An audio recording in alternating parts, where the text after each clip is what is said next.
Bienvenue dans ce nouveau podcast Ravive la flamme.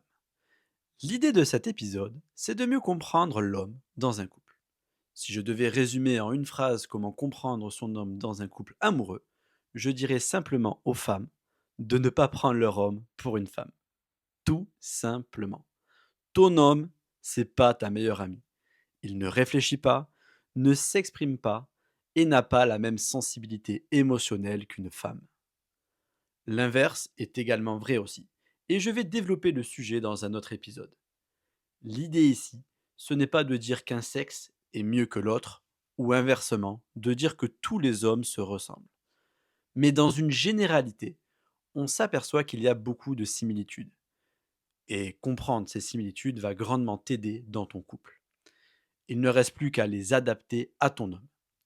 Si tu veux réellement comprendre ton homme et que ton objectif est de mieux vivre avec lui, alors je vais te demander de faire un petit exercice. Pendant 2 semaines, tu éviteras de faire 5 erreurs que les femmes font beaucoup trop souvent quand elles sont en couple. Alors, si tu es prête, on commence directement avec la première erreur, qui est l'erreur la plus importante. Si tu la comprends et que tu l'appliques réellement, alors la dynamique de ton couple va changer. C'est croire que son homme pense comme une femme. Les hommes ne pensent pas comme une femme. Un homme, quand il rentre dans ses pensées, il peut être complètement absorbé. On a même l'impression qu'il est sur une autre planète. On peut lui parler, s'agiter devant lui, rien à faire. Il reste impassible car il est complètement plongé dans ses pensées. Pourquoi? Parce qu'il est sûrement en train de régler dans sa tête quelque chose qui le préoccupe. Dans son fonctionnement, il traite les choses qui le préoccupent une à une. Donc il va normalement commencer par ce qui le tracasse le plus, puis peut-être passer sur quelque chose d'autre jusqu'à complètement vider cette charge mentale qu'il avait. Alors forcément, quand tu viens le solliciter à ce moment-là, vous allez entrer en dispute. C'est très important pour lui de finir son processus car ça va le libérer d'une charge mentale qu'il avait. C'est pas évident pour les femmes de le comprendre, car vous pouvez traiter plein d'informations à la fois. Vous avez plein de choses en tête qui se mélangent, plein de sentiments, plein d'émotions qui sont là en même temps. Et pour libérer votre charge mentale, vous avez juste besoin de tout vider, d'en parler avec votre homme, tout simplement. Et c'est très bien, et tu pourras le faire, mais pas lui. Ton homme ne va pas te dire spontanément toutes ses pensées, car lui, il le fait dans sa tête pour se libérer. Alors, laisse-le finir son processus, ne l'encombre pas plus qu'il ne l'est déjà dans sa tête. Souviens-toi, il traite une information une à une. Et si on vient lui mettre une autre charge, alors que lui était justement en train de se libérer, alors ça ne va pas fonctionner. Il va soit t'ignorer pour se protéger, ou alors vous allez vous disputer. Ok, alors maintenant qu'on a compris ce premier principe, on va faire quelques petits exemples. Voici un mauvais exemple à adapter à vos situations de couple et du coup à ne pas reproduire. Coralie rentre d'une journée de travail, elle a eu 1000 trucs à gérer. Et là, elle voit que tout est en pagaille dans la maison. Son homme rentre également du travail et Coralie voit bien qu'il a encore la tête ailleurs. Ils se disent bonjour, un petit bisou, et Coralie commence à vouloir lui parler. Ça va ta journée? Et il répond moi, aujourd'hui, j'ai une journée de fou, plein de problèmes au service, blablabla, blablabla, blablabla, blablabla. Par contre, la maison est vraiment dans un sale état. Il faut qu'on fasse le ménage. Eh oh, tu m'écoutes? Oui, oui, la maison, faut faire le ménage. Du coup, elle répond forcément, bah, c'est vraiment ce que tu as retenu, mais je t'écoute. Donc forcément, à ce stade de la conversation, ça va s'ennuyer. Parce que Coralie souhaite parler, avoir une discussion pour vider sa charge mentale, alors que lui, il est dans sa tête pour la vider. La journée de travail, bien évidemment. Alors, ça ne peut pas fonctionner. Coralie aurait dû lui laisser le temps de finir son processus avant de pouvoir, à son tour, commencer le sien. Le bon exemple à adopter à vos situations de couple et à essayer, c'est tout simplement, on va reprendre quand Coralie souhaite parler à son homme. Elle voit encore qu'il est dans sa tête, mais elle a tellement de choses à lui dire, mais elle sait qu'elle pourra lui dire après, pas maintenant. Alors simplement, elle respire un grand coup et lui dit gentiment et posément: «J'espère que tu vas bien. Quand tu auras un moment, j'aimerais te raconter ma journée». Et voilà, tout simplement, Coralie part vaquer à ses occupations. Lui, il peut finir son processus et se libérer. Il a peut-être besoin d'une douche ou d'une occupation pour se libérer sa charge mentale, puis il reviendra plus léger. Il faut le laisser faire. Quand il sera connecté et plus dans sa tête et pas dans ses pensées, c'est à ce moment que Coralie va lui dire: «Je peux te parler de ma journée, j'ai vraiment besoin, d'en parler». Donc voilà, donc comment agir quand on est un homme dans cette situation? Donc on va reprendre le premier exemple, le mauvais, où Coralie commence à vouloir parler de sa journée, alors que l'homme est encore dans sa tête. Il voit que sa femme a très envie, de parler et de se connecter à lui pour, vider son sac de sa journée. Simplement lui, il est en train de réfléchir à comment il va pouvoir finir à temps sa présentation pour son boulot. Il est dans sa tête, hein. Il faut voilà, essayer de contextualiser tout ça. Bah, tout simplement, gentiment, il a qu'à dire: «Bah, écoute Coralie, ne t'inquiète pas, tout va bien. Je suis juste en train de réfléchir à un truc. Je prends une douche pour me changer les idées et je viens vers toi quand j'ai fini». Ainsi, si tu es un homme, tu pourras traiter tranquillement ta charge mentale en prenant du temps pour toi. OK? Donc voilà. Donc maintenant, on va voir la deuxième erreur qui désormais va te sembler plus naturelle et du coup à ne pas reproduire, c'est lui en vouloir quand il prend de la distance. Alors oui, la prise de distance est un grand sujet de dispute et pourtant, ce n'est absolument pas contre toi, c'est même indispensable pour ton homme. Je m'explique. L'homme est toujours dans un cycle où il alterne entre deux phases: s'accomplir dans son couple et s'accomplir individuellement. La durée entre deux phases et pendant une phase varie en fonction de chacun. L'équilibre intérieur de ton homme dépend de cette alternance. Il y a des moments où il est pleinement présent dans la relation, attentionné, connecté, passionné, et d'autres où il ressent l'appel de son monde intérieur, de ses projets, de ses défis personnels. Ce cycle peut surprendre, voire blesser, surtout si on ne le comprend pas. Pourtant, c'est ce mouvement qui permet à l'homme de revenir dans la relation plus fort, plus clair, plus aligné. Ce n'est pas une crise, c'est un besoin. L'erreur, c'est de croire que ton homme doit choisir entre l'amour et l'indépendance. En réalité, c'est en respectant ce va-et-vient que l'amour peut durer et grandir. Mais il y a deux grands problèmes auxquels tu dois faire face. La première, on vit dans l'ère numérique.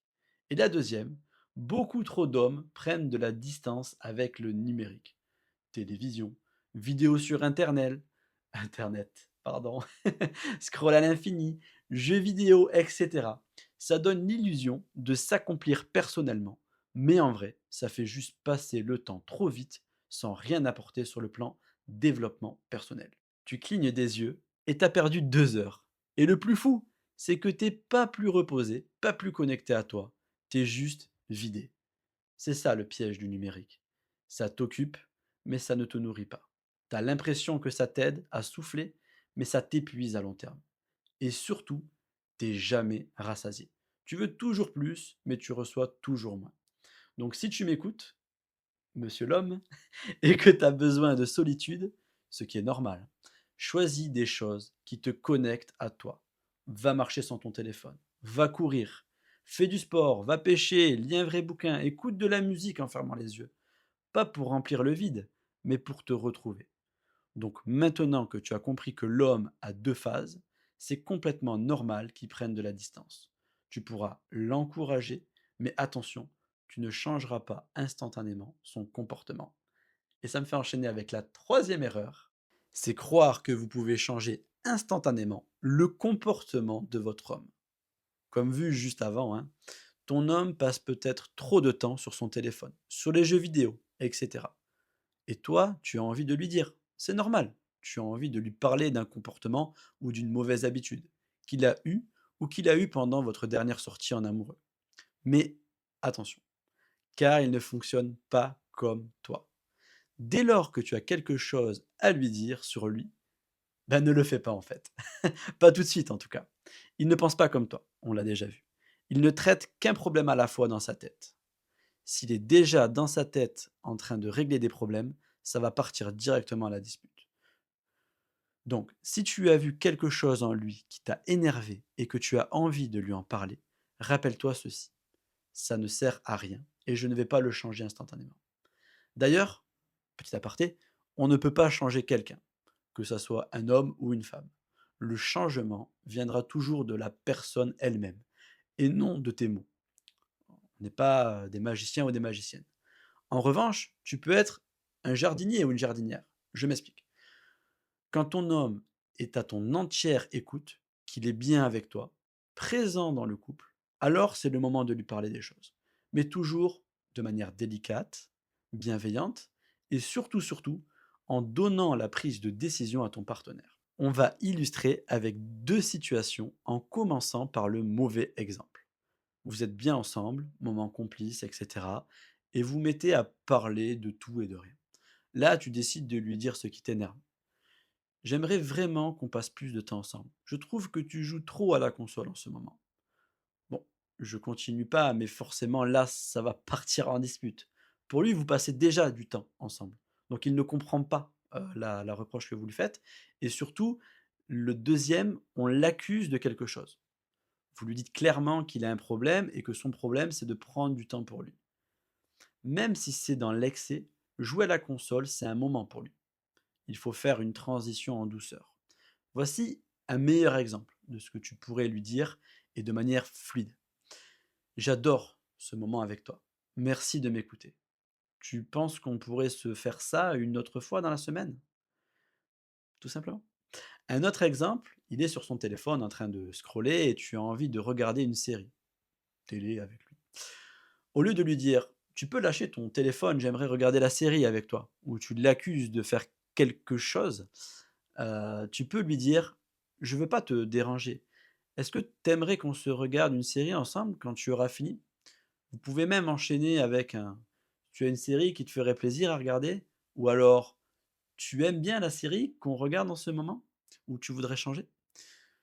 Donc en fait, pour conclure, il faut éviter de lui parler du couple, du foyer, de ce qu'il fait mal ou pas, mais plutôt de l'encourager, de suggérer sans imposer. L'encourager et le valoriser, c'est très important pour lui et du coup, c'est j'enchaîne avec l'autre erreur, c'est tout simplement de ne pas valoriser son homme. L'homme aime qu'on valorise ses actions. C'est pourquoi quand il étend le linge et que tu dis: «Bah, c'est pas comme ça qu'il faut faire», il va se vexer, forcément. Pareil, quand il cuisine ou qu'il range la table ou qu'il nettoie la maison, si tu lui dis que c'est mal fait, il y a de fortes chances qu'il va se vexer et qu'il ne fasse plus rien. Il faut le valoriser de son action, même si c'est imparfait. Ça va l'inciter à continuer et à refaire.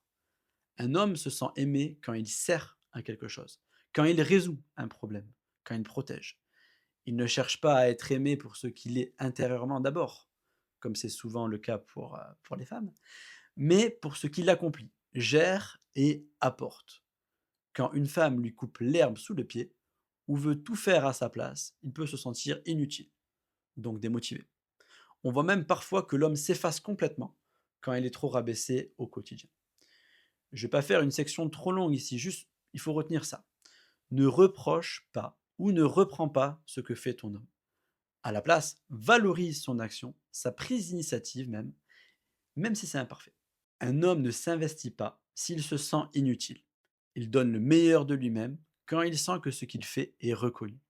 Alors, même si c'est imparfait, j'insiste, hein, à tes yeux, n'oublie pas de le valoriser. Il va s'améliorer de lui-même et donnera le meilleur de lui jour après jour, car il sera content d'être valorisé par sa femme. Quand un reproche te brûle la langue, n'oublie pas ce qu'on a dit juste avant. Tu ne peux pas changer son comportement. Allez, on enchaîne avec l'autre erreur qui est d'attendre de son homme une longue conversation spontanée de sa part. Donc on va terminer par ce dernier concept qui est lié de très près à ce qu'on a vu à la première erreur. Donc c'est très important, mais souvent source de beaucoup de disputes. La femme, de manière générale, hein, parle pour se connecter, pour partager, pour se libérer, tandis que l'homme, lui, il parle plus pour transmettre une information ou chercher une solution. Donc, si tu attends de lui des grandes conversations spontanées, des confidences en continu ou des échanges longs sur l'émotionnel, ben, tu te trompes. Il ne fonctionne pas comme ça. Si tu veux que ton homme parle, alors il te suffit à toi de parler, de te confier à lui. Parle-lui de tes soucis, de tes problèmes, de ta journée, etc. Mais surtout, surtout, ne remets pas en cause ton couple ou ton partenaire. Juste parle du reste. Voici comment tu peux aborder la chose. Quand tu seras dispo, j'aimerais vraiment que tu m'écoutes. J'ai besoin de te parler de ma journée et ça me ferait très plaisir que tu m'écoutes. Juste m'écouter. Une fois que tu as fini, surtout remercie-le de son oreille attentive. Merci beaucoup. Ça m'a fait beaucoup de bien que tu m'écoutes. J'en avais vraiment besoin. Et ne l'encourage pas à parler. Surtout, ne l'encourage pas à parler. Soit il le fera spontanément, soit il ne le fera pas. Mais c'est pas grave. Tu dois être prête à ça. Il parlera peut-être plus tard ou une prochaine fois.